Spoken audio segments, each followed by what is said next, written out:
आज मी आहे ना पुशअप्स करण्याचा प्रयत्न करत होते आणि मला जाणवलं की माझं वजन कमी करण्याचं मोटिवेशन तर खूप स्ट्रॉंग आहे, पण हात अजूनही त्या निर्णयाशी पूर्णपणे सहमत नाहीयेत. जाऊ द्या. आज 30 दिवसांमध्ये 6 किलो वजन कमी करण्याच्या चॅलेंजचा डे 5 आहे.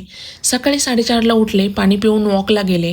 काही दिवसांपूर्वी ना इतक्या लवकर उठणं माझ्यासाठी जवळपास अशक्यच होतं, कारण मी बिलकुलच मॉर्निंग पर्सन नव्हते. त्यानंतर झाडांना पाणी दिलं आणि मी मेथी वॉटर आणि थोडेसे बदाम घेतले. मग थोडासा सेल्फ टाईम आणि नंतर आंघोळ करून पूजा केली. त्यानंतर आहे ना चिया सीड्स आणि पाणी घेतलं आणि एक केळ घेतलं आणि नंतर वजन चेक केलं आणि आजचं वजन होतं 97.3 kg. मला वाटलंच नव्हतं की एवढा छान रिझल्ट मिळेल म्हणून. आणि नंतर आहे ना वर्कआउटला सुरुवात केली.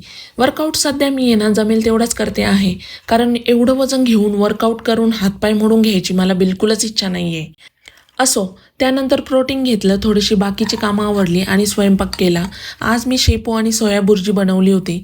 नंतर जेवण केलं. सध्या मी आहे ना थोडंसं पोषण कंट्रोल करूनच खाते आहे. जेवण झाल्यानंतर आहे ना थोडंसं एडिटिंग वगैरे केली, थोडीशी झोप काढली. मग 5 वाजता आहे ना चहा घेतला बिना साखरेचा आणि चहासोबत थोडंसं रीडिंग वगैरे केलं. त्यानंतर आहे ना 6-6:30 वाजता मंदिरात जाऊन आले. आज रात्रीच्या जेवणाला आहे ना जरा उशीरच झाला होता. जेवणानंतर आहे ना थोडासा 10-20 मिनिटाचा वॉक केला. तर असा होता माझा आजचा पूर्ण दिवस. उद्या पुन्हा भेटू.